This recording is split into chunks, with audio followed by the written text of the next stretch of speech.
Hello everyone. Welcome to Brain Blue. I am Sumayya Rafiq and today I am going to discuss about the very important news about PPSC updated criteria in 2025 कि 2025 के अंदर PPSC exam के हवाले से criteria में क्या updates होने वाली हैं। जैसा कि CSS के हवाले से ये ख़बर जो है बहुत ज़्यादा वायरल है सोशल मीडिया पर भी कि CSS में 3 की बजाय अटैम्प्ट्स 5 कर दी गई हैं और इसके अलावा एज लिमिट 30 से बढ़ाकर 35 कर दी गई है। इसी तरह PPSC के हवाले से भी सोशल मीडिया पर ये न्यूज़ बहुत ज़्यादा वायरल हो रही है कि इसमें बहुत ज़्यादा तब्दीलियां की गई हैं जो कि अब 2 सितंबर 2025 में इस पर लागू हो जाएंगी जो भी न्यू जॉब्स आएंगी।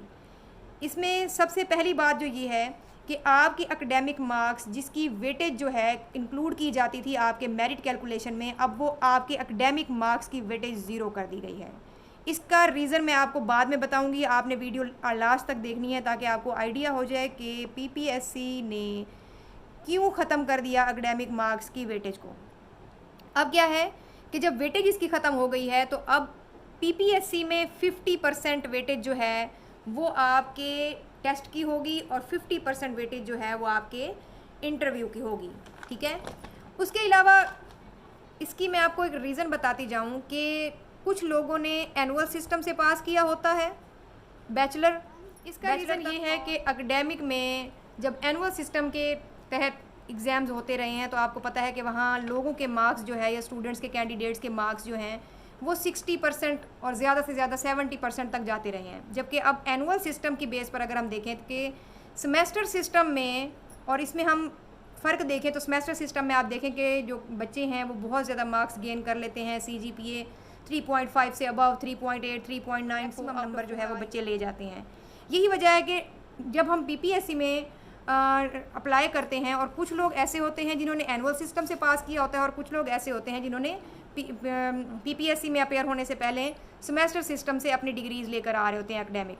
ठीक है, अब इन दोनों में फ़र्क की वजह से कि जो एनुअल सिस्टम में से लेके आ रहे हैं वो तो हाई मार्क्स लेके आ रहे हैं और जो एनुअल सिस्टम से मार्क्स लेकर आ रहे हैं कैंडिडेट्स उनके मार्क्स ज़रा बिलो हैं, जिसकी वजह से इन दोनों में फ़र्क हो जाता था। यही वजह है कि एनुअल और इसकी वजह से, और एक और बात भी है कि प्राइवेट और गवर्नमेंट इंस्टीट्यूट के बच्चों के मार्क्स में बहुत ज़्यादा फ़र्क होता है और ये एकेडमिक मार्क्स भी बहुत ज़्यादा जो है फ़र्क डालते हैं आपके कैलकुलेशन में।